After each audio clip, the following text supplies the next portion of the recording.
Pray Your Weight Away by Reverend Charlie W. Shedd, 1957. Chapter 5. Ask God to show you why you eat too much. For they shall eat and not have enough. Hosea chapter 4, verse 10, King James Version. For 15 years, I tried to get a lean body on a fat mind. Then one day I read a verse in the Old Testament which opened up a new vista of thought. The prophet describes an ancient situation with the words, "They shall eat and not have enough." A search of the commentaries reveals several theories. Some scholars say he fancied himself torturing his captives by forever withholding the amount required to satisfy. Others think he may have been pointing to thin men who, though they fed sumptuously, were always emaciated.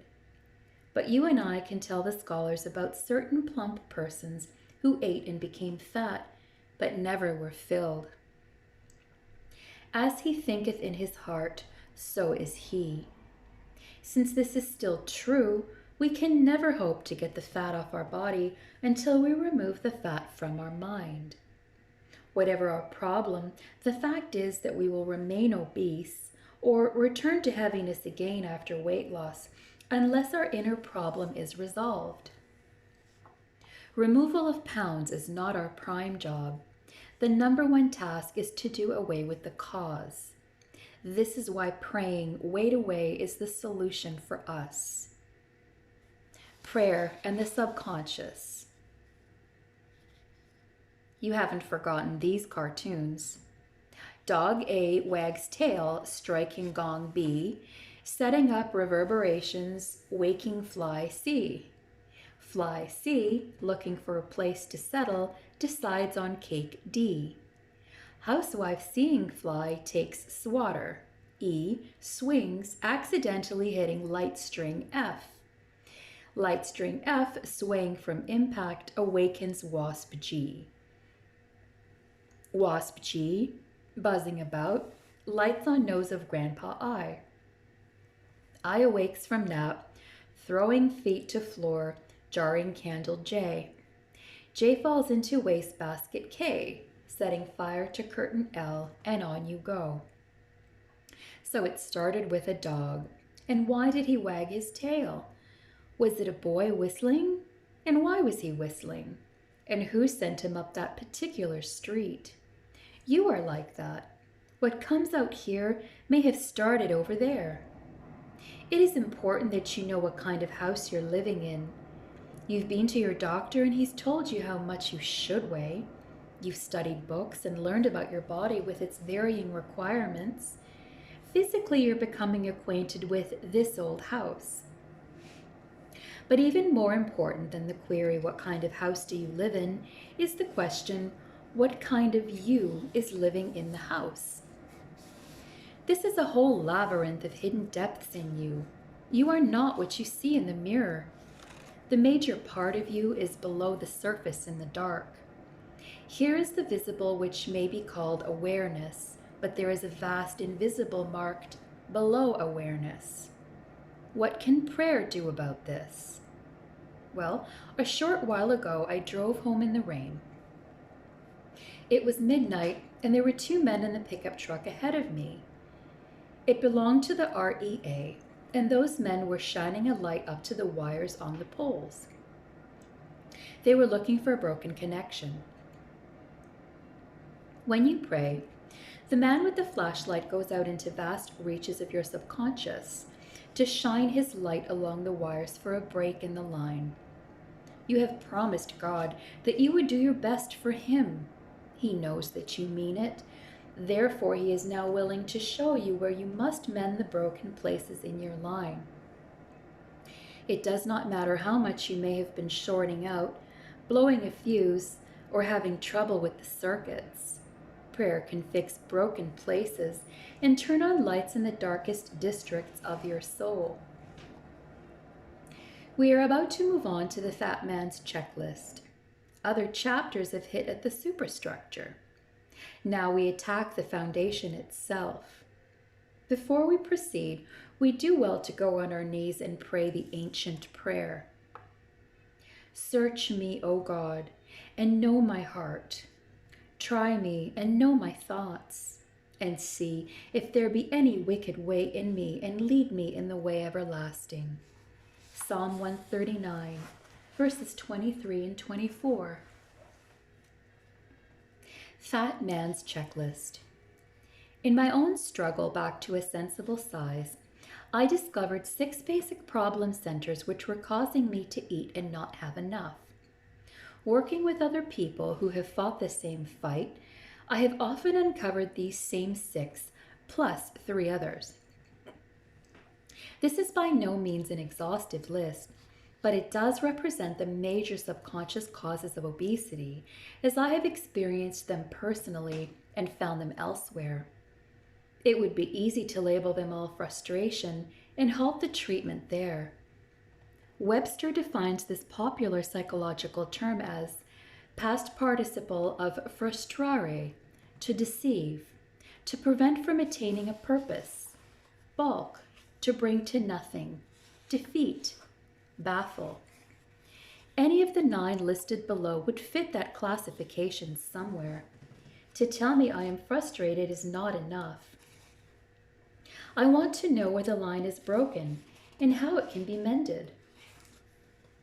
Compensation is another popular term which shelters a multitude of eccentricities.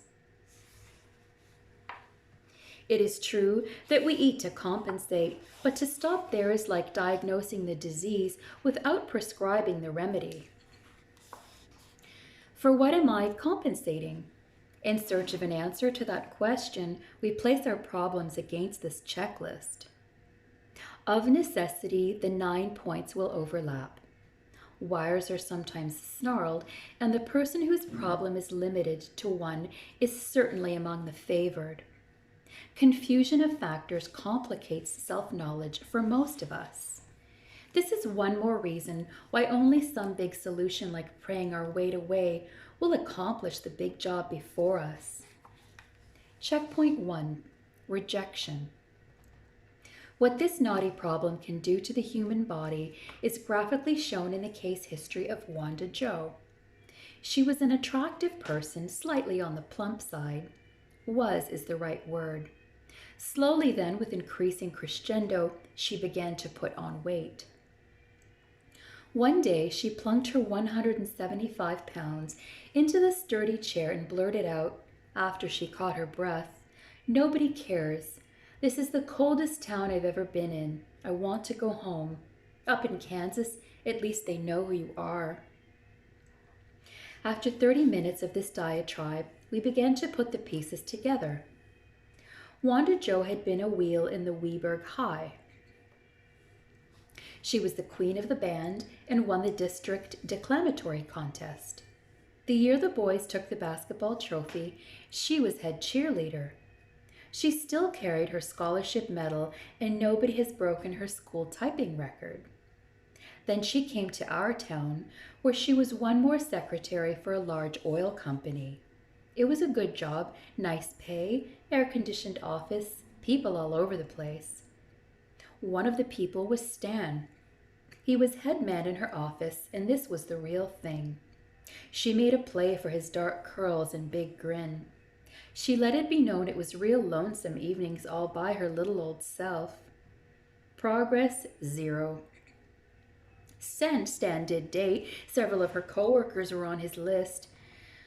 One day he called Wanda Jo to his office and, before the big boss, presented her with a letter. In crisp words it said that because she was doing outstanding work in this department, she would now receive a promotion, plus a healthy raise. Stan shook her hand. So did Mr. Big. They said some nice things, but it wasn't the speech she'd been waiting to hear. This is what she meant by nobody cares. Sometimes the kindest approach is to lower the boom. I pointed out to Wanda Jo that she had been right attractive when she came here 1 year ago. She'd had a nice smile, long brown hair, and plenty of pep. That was 45 pounds ago. Now her lineless dresses and 3 chins were hiding the real thing. Small wonder she sat home evenings with a phone that never rang. You can't talk like that to some people. They're not ready. But Wanda Jo was. She thought it over for several minutes, and as the light dawned, she mused, "Sure, if he didn't stop by my desk to ask how I was doing, I'd order apple pie with ice cream for lunch. In the evening, when I sat reading, I'd get hungry. They make the best malts at Midwest Dairy, and that's only 2 blocks away." The rest is history. Wanda Jo faced the facts, determined she would return to sensible proportions, and did. Last week, she dropped in to tell me the good news. No, Stan didn't ask her for a date, but the big blonde chemist did. He has so much more than Stan, you know. And will the chapel be available the week before Christmas? Rejection might be doing strange things to you.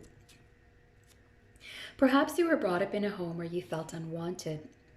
Maybe you were unduly punished because you were secretly resented. Or a worse fate befell. You were pushed aside. Dad was busy reading the paper and Mother had a headache. Your brother saw no use for girls, and the little clique at school put up the "Do Not Disturb" sign when they saw you coming. So you found solace in food. The more you ate, the more unattractive you became. Dad, when he did notice you, chided you for your clumsiness. Mother kept reminding you how much it cost because you constantly outgrew your clothes. You had the impression that everyone in the family was thinking how they could have had fun with the money they spent on you. Then you married. At last you found someone who cared, someone to enjoy you, someone whose life was linked with yours in full fellowship forever. But Dave was soon wrapped up in his business, and golf and fishing claim his weekends. It seems like years since you danced or saw a play together. It's been months since he took you out to dinner. Once more, you're a little girl playing hide and seek, and nobody is seeking you. You've been shelved again, and this is dangerous. Unless you constantly guard it, you may seek solace at the table. You insulate yourself and your soul against the possibility of a further shock. Food is comforting, and you will be nice to yourself. And before you know it, you've padded your body in what your subconscious hopes will be added protection against this cruel, cold world. Every overweight person I've known has had or currently carries feelings of rejection. Checkpoint 2, loneliness. Points 1, 2, 3, and 4 are first cousins. 2 and 1 walk hand in hand. Loneliness is the dead end of rejection. It is a barren land where a voice goes crying through the night. Morning and noon there is a daily shouting. A desolate soul knocks on countless doors asking, "Is anybody home?" And no answer comes.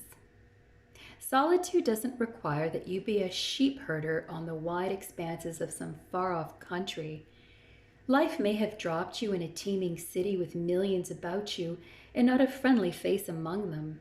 Loneliness is not a matter of people. It is rather a condition of the soul. And if we could weigh all the pounds attributable to this, it would be a sizable mountain.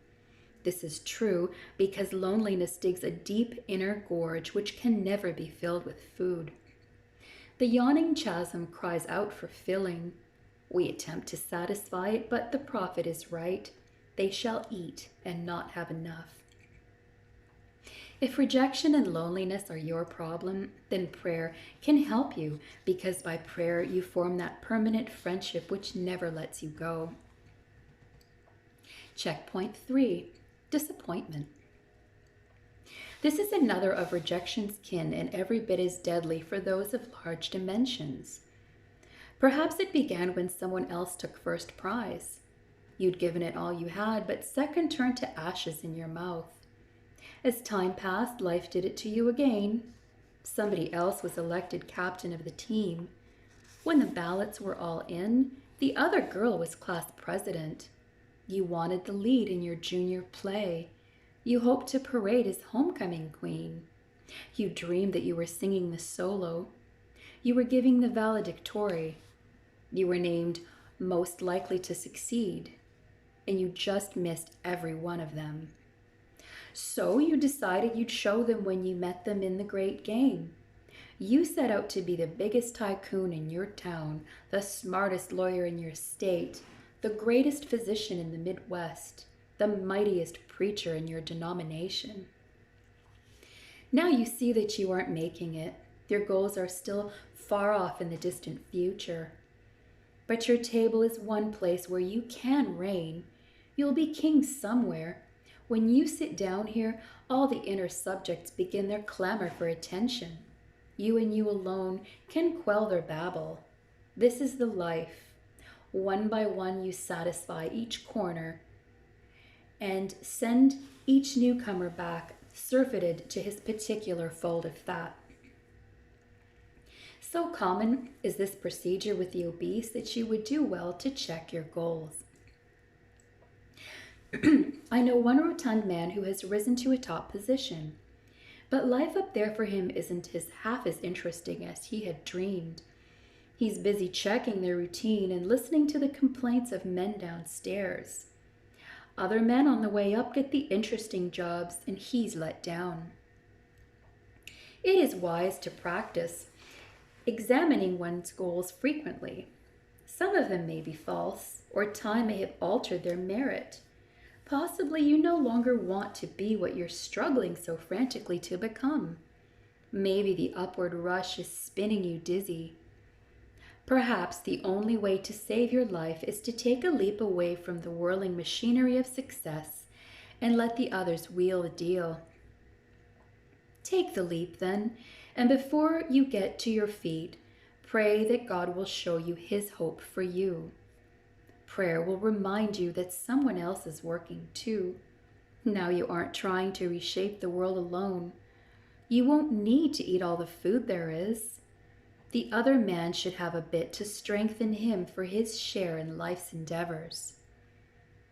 When you have done this, you can be happy about the other fellow's achievement. You can do your part with grace and poise. When you have a bad day, you can take it in stride and treat it as you should. You won't need to eat to comfort you for every failure. You'll know that God will give you another day tomorrow and another chance to make good. The paradox is that when you do pull down your false goals and dedicate yourself to heaven's purposes, when you do your best with what you have where you are, you'll advance at a proper pace. The world needs well-adjusted people. Though you build your house in the woods, people will beat a path to your door if the inner light shines in your little window. When you realign your goals through prayer, you can relax. You'll know that God doesn't do His most effective work through the man who panics. When you relax, you will do better. You will be less frustrated, and the divine purpose will feed those empty places where you have eaten and never had enough. Checkpoint 4. Inferiority. Test yourself with this measuring rod. How much do you like appreciation? Everyone is bent in this direction, but is there an excessive jumping up and down in you at even the smallest compliment? There is a scriptural adage which says, Diotrephes loveth to have the preeminence. Do you? Are you forever putting your back in a position to be patted? If you must answer yes, you might do well to backtrack. Patter on down the road of the past and note where it started. Were you told as a child that you would never amount to much? Did they make fun of you and constantly compare you unfavorably with the boy next door? Did your father beat into your young mind that you must be an all-American, and did he always look askance at your talent for painting? Whatever it was, you'd profit from facing it square on and talking it over with God. This is another checkpoint where every fat person I have known could locate some of his problem. In a previous chapter, we saw that confidence comes from a right relationship with divinity. That's why praying your weight away will remove the yin to make yourself bigger, to cut a greater swath, to be more noticed. Checkpoint 5. Self-hatred. You can't get life's insurance at a regular premium, or even at a hopped up one, and you know it. Why? Because you're going to die before other people your age. It's that simple. Maybe you really do want to do away with yourself. You're to be congratulated for at least admitting this. You've chosen a respectable way to commit suicide. You're not endangering society in drunkenness. You aren't disgracing your family by stirring up talk. You're limiting your murders to one person, and whose life is it anyway? Before you go away and bury your head in the icebox, you would do well to face up to this question. Do you subconsciously hate yourself, and would you like to get yourself off your hands? The more you war within, the more furious is your living. The more furious you're living, the more you frustrate yourself. The more you frustrate yourself, the more inner energy you spend. The more energy you spend, the more you hunger. The more you hunger, the more you eat to quiet that inner hunger, which can never be satisfied with food. You know you shouldn't gorge. You hate yourself for being so weak. You set out to destroy yourself more seriously. One good way to do this is to eat more, and away you go again. If you see even a feeble flicker of your own reflection in this, you'd better call that cab again. Go on back down the road of yesterday and find out why you can't stand yourself. If it's some old sin, dig it up and give it to God. There is nothing He won't forgive. Thank Him for His mercy and tell Him you're sorry. Forgive yourself as He forgives you. Now you can start building a person inside you which you can honestly respect. Deep in most of us, there are hidden rooms which we have kept closed for many years. They are moldy now and ridden with cobwebs. Their air is bad. Although we slam the doors hard, fumes seep out into the channels of our subconscious and send up a noxious odor. This may be the reason why we snapped at the children yesterday, or swore at the man who passed us blaring his horn last Tuesday. What shall we do with this? God has not left us alone in the darkness. If we honestly ask Him, He sends the man with the flashlight down into the dark tunnels of our hidden self. He shines into that corner, casts light to this dark corridor, turns His rays on musty rooms which have been spoiling our happiness and causing us to seek our solace in escapes which never free. This is one more reason why we have found the permanent cure when we pray our weight away. Checkpoint 6. Selfishness. Here is another spot where every honest hulk will pause to ponder. I have never known an overweight person whose excess could not be attributed, at least in part, to selfishness. Oh, you argue, this can't be me. Everyone says I have a heart as big as the world. I'd give you the shirt off my back. You won't pin this rap on me. But when the echoes of your own laudations have died away, ask yourself if you baked that cake for the Johnsons because you love the Johnsons, or because you love yourself loving the Johnsons. Almost any psychologist would tell you that if you're absolutely sure you're not selfish, then it's absolutely certain that you're not honest. So go ahead and comfort yourself in your own chicaneries, but when you want to face up to your problem, come on back and check this point. You may have evolved that way simply because your genus Homo sapiens and our particular species came this far through the instinct of self-preservation. But somewhere it may have been exaggerated in you. Although it will seem odd, the amplification of this tendency could have marched on you from one of two opposite roads. Perhaps when you were a child, you had always had what you wanted. Therefore, you took it for granted that the world was your oyster and everything good was meant to come to you on the half shell with all the trimmings. The more you got, the more you wanted. You ate well and grew large. Today you can afford whatever you desire. You've never had to deny yourself, and you don't relish the thought of starting now. You're in a jam, and if this be you, then it may take the power of prayer to blast you loose. Or you might have been selfish because you seldom had what you wanted. In fact, you did without a lot of things when you were little. The neighbors' kids played with their electric trains while you delivered washings at the tender age of 7. Whenever you earned $1, it had to go for shoes, and you knew what it meant to be hungry bedtimes. Therefore, you decided that when life gave you half a chance, you'd get ahead, and you'd be especially nice to yourself. Now you can set a good table, and food is a symbol of plenty. Rich edibles are a luxury, and you're going to make up for lost time. You eat like a gourmand. Once you had to grab and gobble or your big brother got it all. You still eat as though the trough would soon be empty. You've never broken that pattern, and in your new liberty, you throw your weight around. The more you weigh, the more there is to throw around. No one would guess that you were one day undernourished. At last you have arrived, all 200 pounds of you. Whatever the form of selfishness and however it came into your life, you may only heal yourself of obesity when you admit that you are self-indulgent. Perhaps your recovery is waiting for you to pray that God will break the octopus hold which your selfishness has on you. Checkpoint 7. Boredom. It is difficult to imagine in our rapid day that some folks don't have enough to do, but some do not.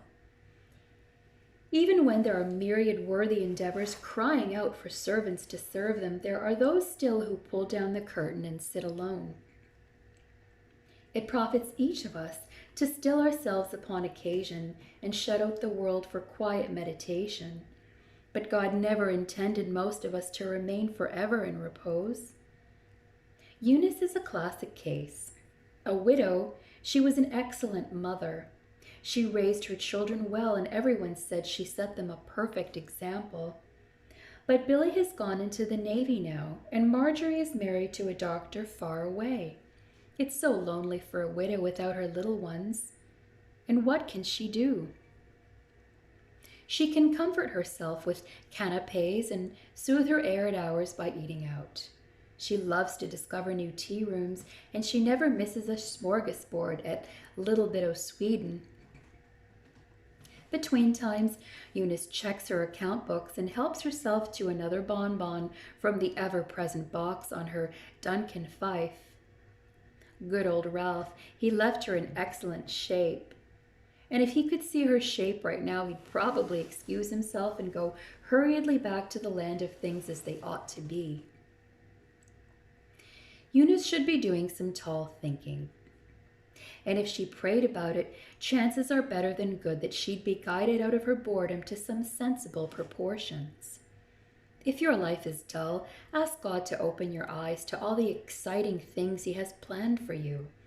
If you mean business, He'll give you causes to embrace, places to serve, and people to love. And when you are following Him, you'll thrill yourself back to His size, which makes life good for both of you.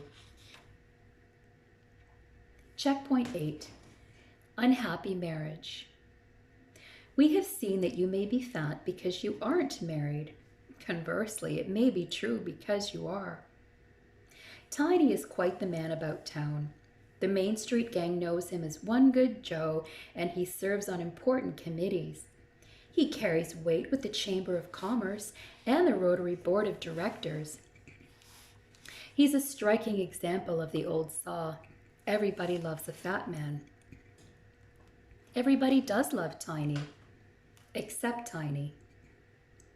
He wasn't always like this. Once he was trim and speedy. He'll proudly show you the trophy he won his senior year. It says All-State Tackle, First Team. That was only 11 years ago. And if you were to tell Tiny that he was running from something by his eating, if you had walked up to this good-natured 245-pounder in the restaurant last week and pointed to that chocolate cake with ice cream and said, "Escape mechanism," Tiny would probably have risen up to fall on you. But you'd be right. Tiny today is where he was 11 years ago, and inwardly he resents it. In fact, he resented it so much, he built himself bigger so he'd have more with which to resent it. Because his father had a stroke the year Tiny finished high school, he never got off to college. He turned down the scholarship to State University in favor of keeping the grocery store alive. His mother had no other income, and a crippled father couldn't swing it. His father is gone now, and his mother. But not Nancy. She was the belle of the village. He married her, and that was the final blow. Everybody said he was lucky, so Tiny puts up a good front, even to himself most of the time. But every morning Nancy trots out her little hammer. She's very subtle. "The Kramers got new drapes yesterday. You should see them. Very fine material. Nice that the Kramers can afford such things. Tom Wallace is sure getting up in the world, isn't he? Today at the Bridge Club, Mary said he's up for junior vice president of the state association.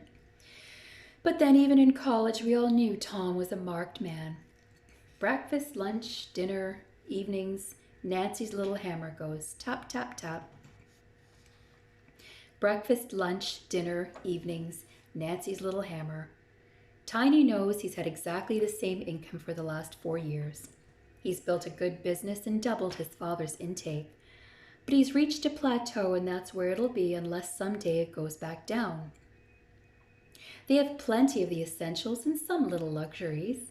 The kids are well dressed, and the family Plymouth is only 2 years old. But the combination of no future and Nancy's nagging are tearing at Tiny. He's a deacon in the church, and he won't drink. He's a family man. He hasn't enough money to gamble. Therefore, he's indulged in life's most respectable sin. He's patted his bones against Nancy's little hammer. Tiny will never rid himself of weight by an occasional diet or some pills from the cut-rate drugstore. He needs the power which prayer can give him. Only with the help of God can he make the least of his lacks and the most of his advantages. None but the Father who made them both could resolve the problem which beats at Tiny's door and eats at Nancy's pride.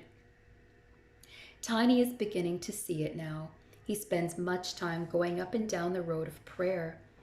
The trip is doing him good, and his weight is falling away.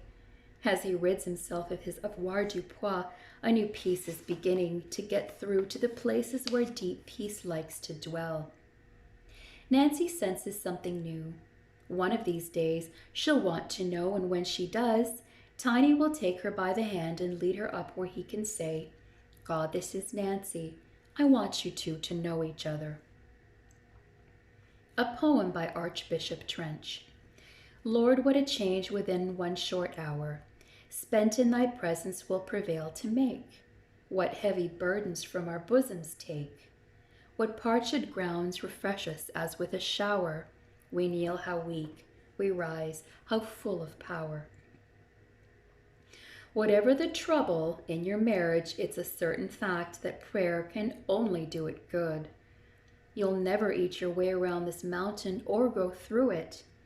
When you're traveling the path of prayer, you found the sure road to a happy home. Checkpoint 9, resentment. Because I have found this the most prevalent problem of the plump people with whom I'm counseled, I am choosing to treat it as a section by itself in Chapter 6. Perhaps you don't hate anyone. Then come along to Chapter 6 and we will see what we can do to sharpen your love. Before we go, let's hold our obesity up against each of these checkpoints again and note once more why we eat and not have enough. Score 20 if you are heavy at a particular point. 10 for medium, 5 for a little, and 0, thank heaven for these, where no problem is. Make a list of these checkpoints and tick off the ones that apply to you. Checkpoint 1, rejection. Checkpoint 2, loneliness. Checkpoint 3, disappointment. Checkpoint 4, inferiority. Checkpoint 5, self-hatred. Checkpoint 6, selfishness. Checkpoint 7, boredom. Checkpoint 8, unhappy marriage. Checkpoint 9, resentment. Tiny would qualify at 1, 3, 4, 5, 6, 7, and 8. Wanda Joe would weigh in with 1, 2, 3, 4, 6, and 7. Eunice at 1, 2, 3, 6, and 7. A score of 100 gives you so much to do that you'll never need to check 7. Because you won't be bored. 50 will also provide you a lifetime of entertaining growth. If you're overweight and you come away with less than 20, better go back to your doctor. It must be your glands. Stay with it. In Chapter 9, we deal with our endless proclivity to overweight. Here note that we must be constantly alert to old thought patterns. Even when we have given the load to God in our big commitment, after we have located our problem and battled it honestly, we still have no guarantee that we'll never worry again, or hate, or think those ugly thoughts. We will. The mind's ruts aren't removed except by plowing and grading, plus several coats of resurfacing. It may be a distant day before our new ideas travel smoothly over the old course. Some of our ancient frustrations have been so long with us that we're half in love with them. They're not very nice, but they've always been waiting at the old hangout. Therefore, it is important that we pray them away continually. When in mid-afternoon we are suddenly moved to a strawberry soda, we must stop the idea right where it is. Now we ask God to show us why we want that soda. Are we really hungry, or are we trying to sidestep something from deep inside? God will show us when we really want to know. You ask, can't I ever eat rich foods again? I love rich foods. Well, the answer is yes, you can. Someday, when you're at the proper weight, you can slip up on the stool at the dairy bar and order a banana split. But as you eat it, you'll be musing, not bad, but it isn't as super as I remember. The reason? Well, in praying your weight away, you've rid yourself of that inner frustration, which made the banana split minister to your whole being. Now you're ministered not by this, but by something better than a banana split. God has removed the inner problem. You are free now to enjoy all food for what it is instead of for what you aren't. More things are wrought by prayer than this world dreams of. A prayer for deep understanding. Oh God, I have tried to get a lean body on a fat mind. Teach me how to face my hidden self. Come with your flashlight and search out my subterranean chambers. Shine your light in the dark rooms of all my past. Open the windows of my subconscious closets and let in your clean air. When I am rejected and alone, help me to know that I am never alone because you are near. When I hate myself, give me a self I can respect. Help me to discover healthy confidence in your strength. Forgive me for hanging on too tight to my own wishes. Teach me ways to serve your purposes. Search me, O God, and know my heart. Try me and know my thoughts, and see if there be any wicked way in me, and lead me in the way everlasting. Amen.